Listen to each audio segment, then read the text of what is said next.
Hello.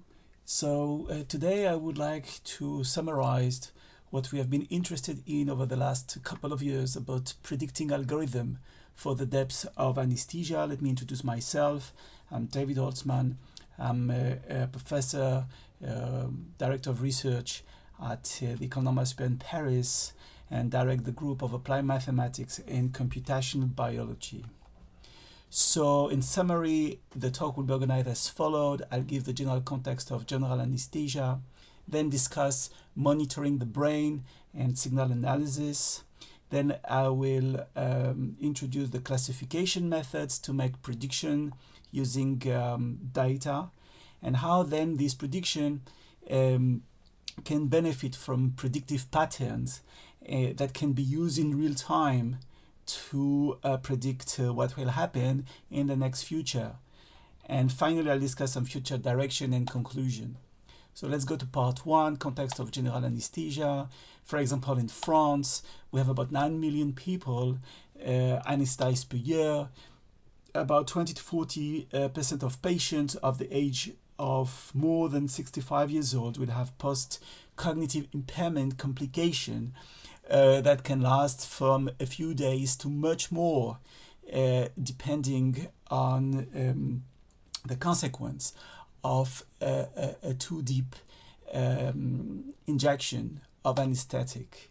So for delirium patients, there's a cost from thousands of euros per year that impact not only the person but also the social environment, and there is also an economical cost associated. So the projection has been that over the next couple of years, the electroencephalography, which allows to monitor the brain during anesthesia, is supposed to climb, and this is now the position of the market. So to monitor the brain today, there's a possibility to pose electrode on the scalp, on the cortex of the patient near the eyes, and an example of a machine such as that one allows to record the EEG over the 4 electrodes and provide a number which tells in average what is the state of the brain at a given moment of time. So this is a real-time depth of the brain, but it cannot be used really to anticipate what will happen in the future. And so we need this anticipation to calibrate the dose, as it takes usually some time from the injection to the brain effect. So in summary, classically, there are 3 stages of anesthesia. When the patient is awake, it's called induction. After some time, the patient is intubated so that the patient can continue getting an airflow and get oxygenized. Then there is a period of maintenance where the surgery occurs.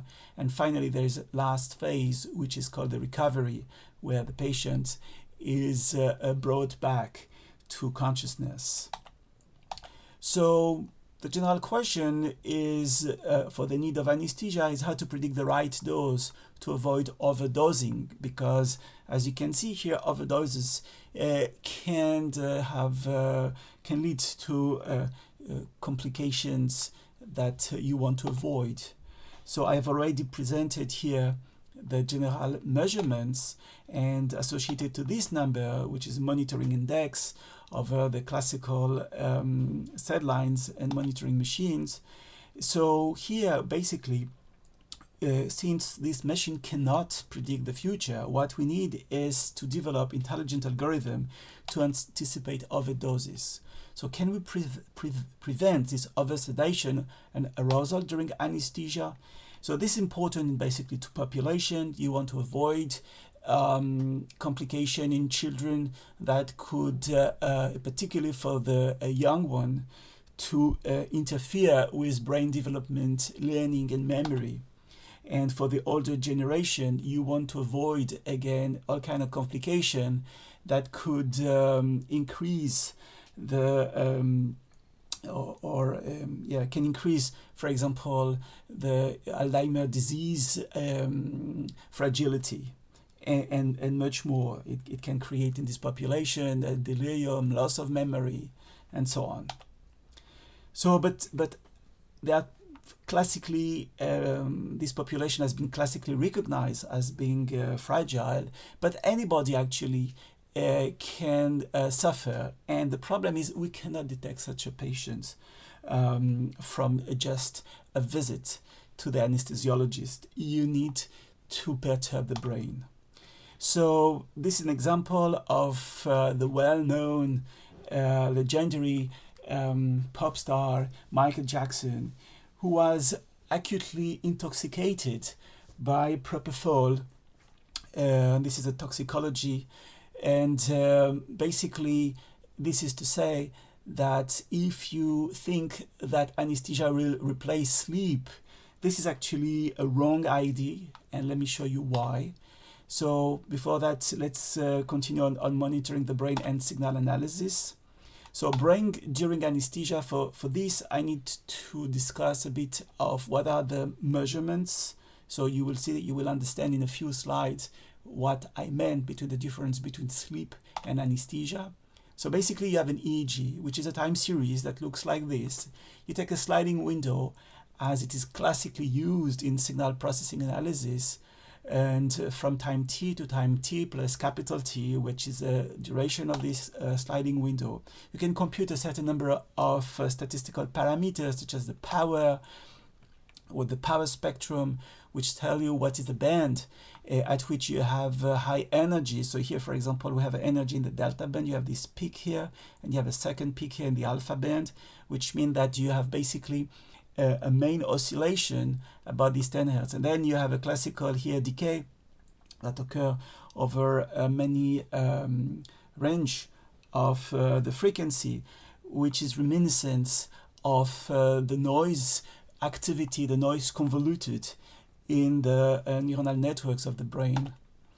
So what you can do is, if you look at this over time, that is, you take this power spectrum at time t1, t2, and so on, and you go over all the range, then what you can draw here, so you see the peak here is shown here as a function of time, and what you can see in this spectrogram, you can see how the peak evolve with respect to time, and as the end of the anesthesia here, you see this classical zip, which I will come in a minute to explain what it means.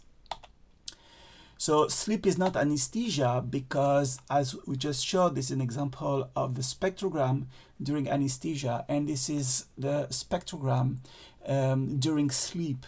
So although here you can have this around 10 Hertz oscillation, what you have during sleep is you have a switching between what is called a fast slow wave oscillation that you can see here with this rapid eye movement REM phase, and there is a transition between these different phases that create the signature of sleep, which is very different from what we get from this almost continuous alpha band during anesthesia. So this is the classical EEG that you get. So summary is that brain during sleep, it has a fundamental different spectral signature. So one cannot replace the other, because otherwise they would have to look similar, which is not the case. So just to give you a hint of the different phases, you can inject here the sevoflurane, which is the gas. The gas allows to, the consequence of this is that this beta band between 20 to 30 is going to disappear, and then you can have a bolus here of propofol where you have almost no activity. This is a very deep sedation, and after it stops, you see the band appears, and it will continue until you stop basically at this position, the concentration, and you see this zip behavior, which is an increase in the frequency of the alpha band while you have a decrease in the delta band. So the EEG and fragmentation, actually it can be that the alpha band can disappear under some condition, So you have here the alpha band. So just to summarize what we saw, you have here the injection of sevoflurane. This is how the EEG looks like at this moment. You have the appearance of this big delta that you see here later on. Then you have at this stage here suppression, where it is characterized by an almost flat EEG during this moment of time where you have the propofol. If you have the increasing of the dose, you see here a typical decay and disappearance of the alpha band. Is called alpha suppression, that you can see here, where you have mostly this delta band. And then if you decrease the dose again, you can see the band can reappear, as you can see here. And then finally, after some times, when the patients wake up, you start to see again these very fast beta oscillations. Okay, so we have seen here that the band can be fragmented, and this can be due to a change in the concentration of the anesthetic.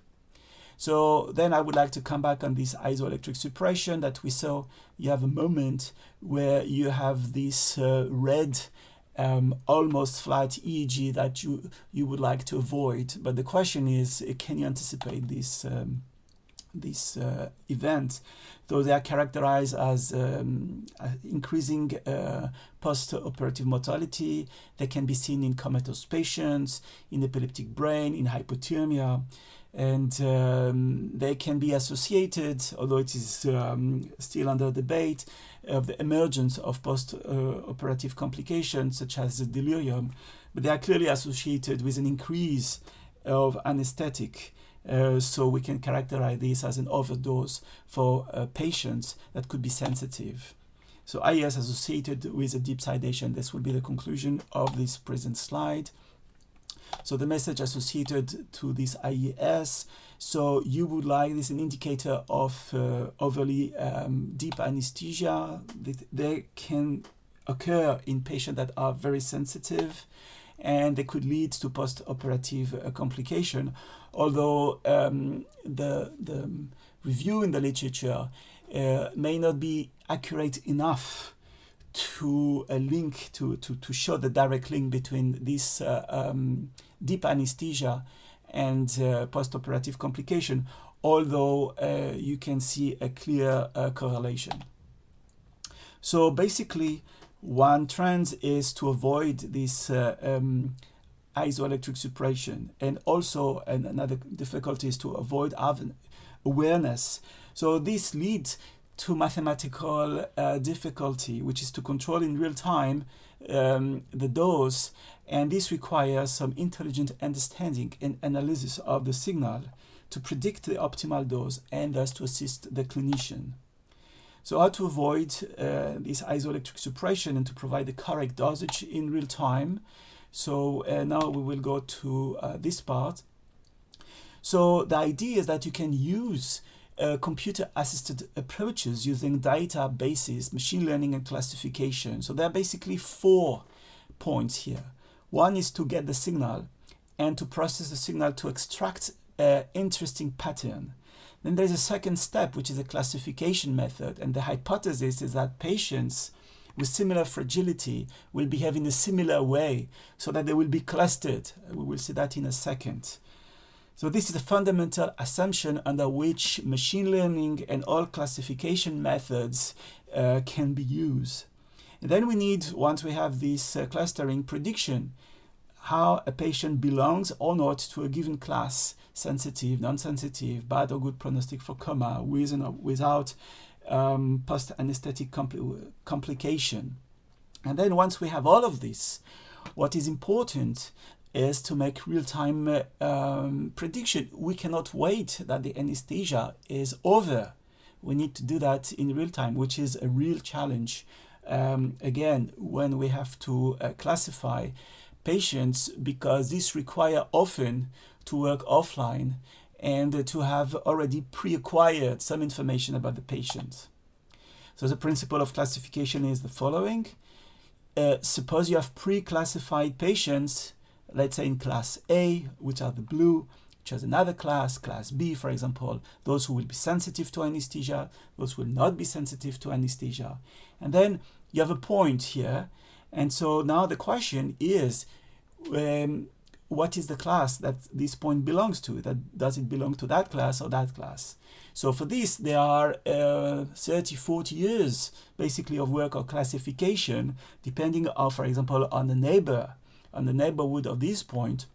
You can say that if you have more red than blue, then this will belong, let's say, with a coefficient 2/3 to the red category. But you can also take into account, you know, a larger circle. So there is a huge phenomenological approaches to this, and the algorithms are not classical and can be found in different languages such as Python and so on.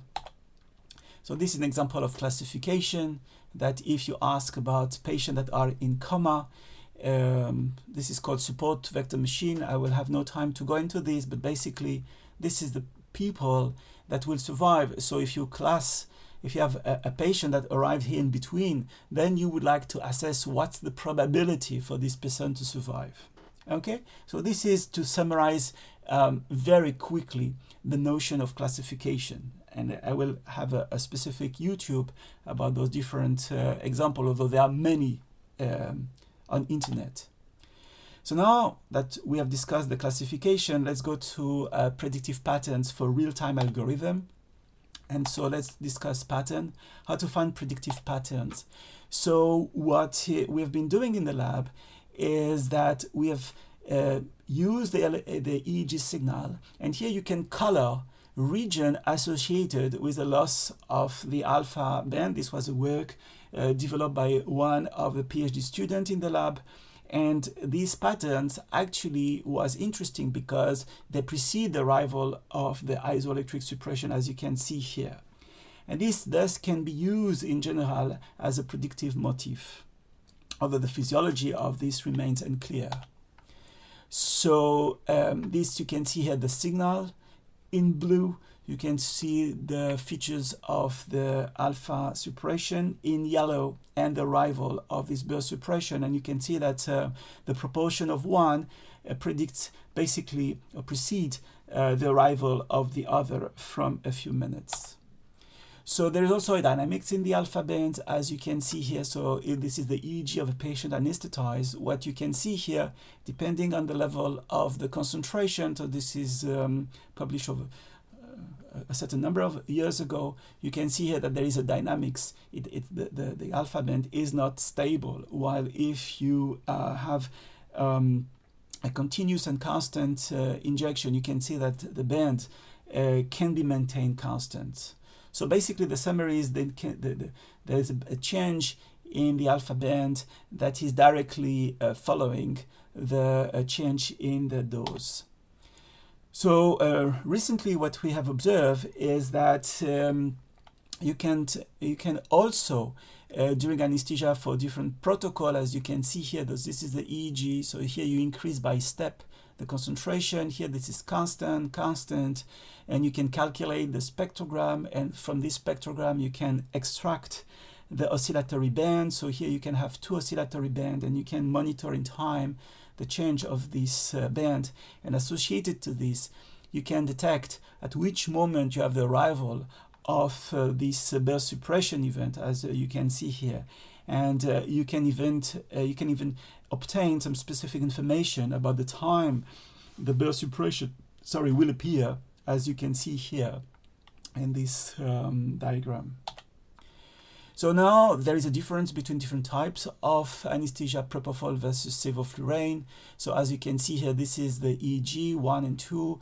You can see the nice signature here of the propofol, and you can see here what is the difference between sevoflurane, where you can see here an enlargement of the band, and associated to this you can extract information about the suppression of the alpha band or the isoelectric suppression, compare with what the machine is usually giving you as the bispectral index, and also confirm this with respect to the different changes of the propofol concentration during this surgery. So interestingly, now what you can is extract specific quantification markers. Let me give you 3 of them. One is the first occurrence, the first time.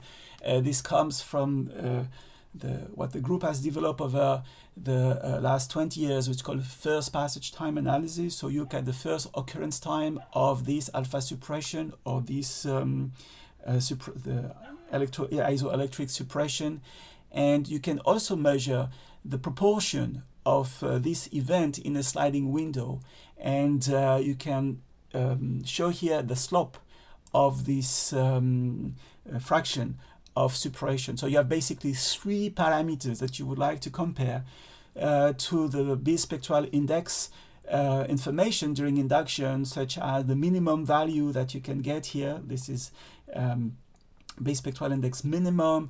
You can look at the time to peak here when this will occur, or the time spent below the index 50. And you can compare these three, for example, with these three other examples. And what we have been showing in the lab is that this is the area under the curve. It is an index of the accuracy of the prediction, and you can see that in here what you get is, if you had 50%, this is basically a 50% chance of good prediction. So here with our marker we can really go up to 80% in the prediction, while if you use the bispectral index you stay basically no more than 60%. And this is here what it can be shown in this curve that show that the three marker for the univariate statistical analysis coming from our data performs better, and this is also here that you can see with a multivariate analysis than the one obtained from the bispectral index. So this first algorithm provides sensitivity information not contained in the classical index provided in commercial devices. So we are not doing the clinical test of this so that we can in the future use them in real time. So real-time algorithm, so just to show you where we are in this direction, toward this automated algorithm to predict sensitivity and the control of the dose. Basically, there are no algorithm that extracts information about the EEG, the spectral index. They can place the point where the person has to start to lose consciousness here, LOC. You can in real time remove artifact that could come either from it's called motion artifact, eye blinking, or electron myogram. And so if you have here in black the original signal, you can replace the signal here by the blue one, and you can see that this allows to eliminate the artifact. So the method is basically requires a wavelet decomposition. So you have a signal, you decompose into wavelets here, and once you have your cumulative density function of the wavelet, you compare a reference signal here in black with the cumulative distribution of the orange signal, and then what you can do is to use a transportation, that is to replace the coefficient so that you have a transport from one density to another. So as a function of time, basically at a given scale, it means that this point here will be moving to the reference point here. And so you do that at all scale, and then you use the reconstruction of the wavelets. You do use the inverse wavelet transform, and then you have the replace signal.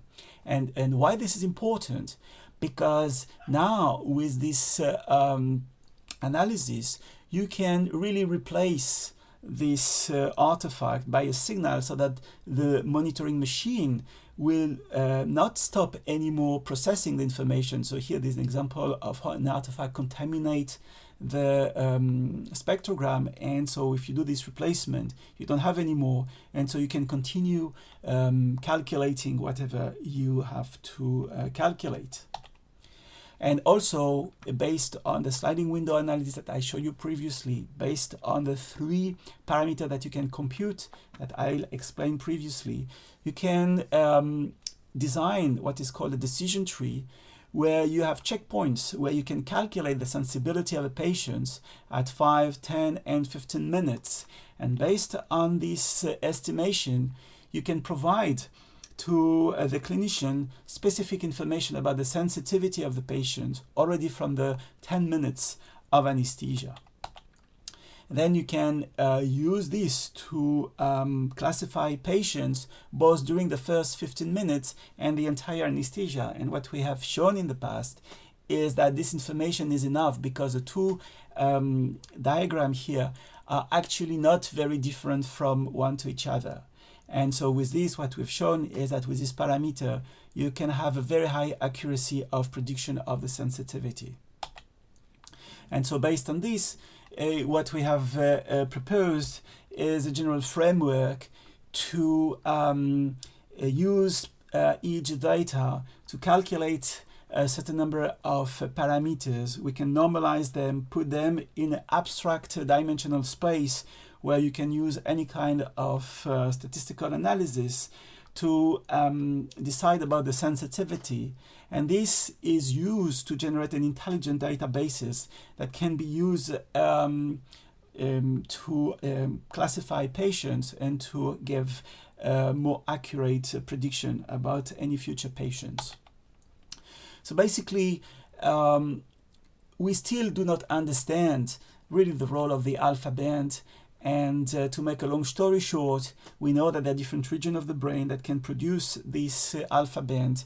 And we still are looking for information that could be hidden in this alpha band.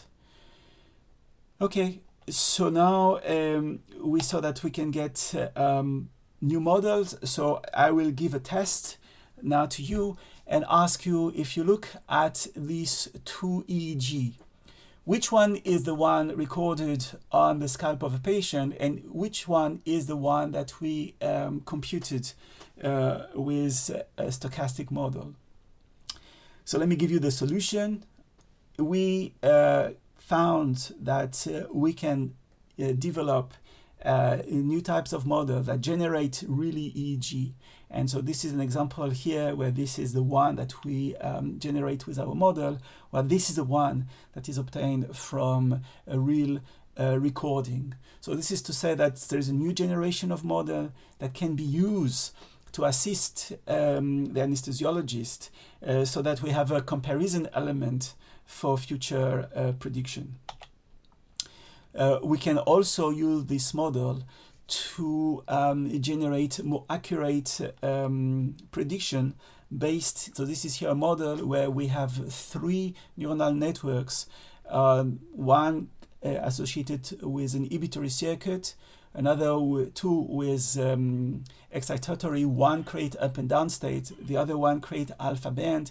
And through these connections, this recurrent connection, we can actually generate a signal. So that you can see here for these 3 elements, 1, 2, and 3 associated to this network.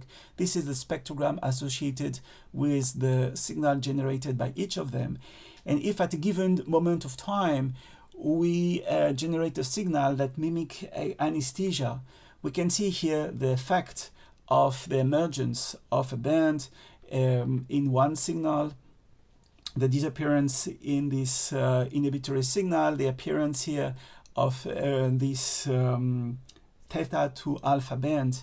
And so this allows us to, in summary, to better understand the mechanism that could underlie the genesis of anesthesia, the alpha band, and the isoelectric suppression.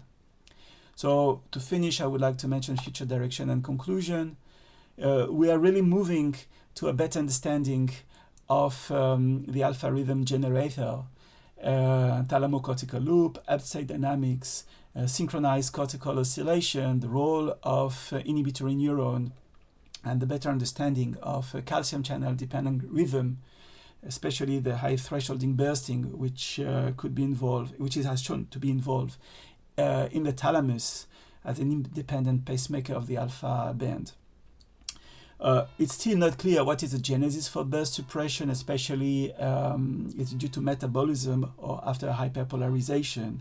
And we really need a new stochastic model for sparse representation of the EEG and the real-time prediction. And to finish, I would like to mention some literature for those of you who are interested. First, a reference about this alpha suppression prediction of isoelectric suppression, this up and down state analysis, where we have to show that we can have a model that allows to better understand the fragmentation of the alpha band. Some article about how to use machine learning to do prediction, especially during cardiorespiratory coma arrest. And here there are a few popular sciences, especially in the French literature. Then we have a literature about engineering for artifact removal.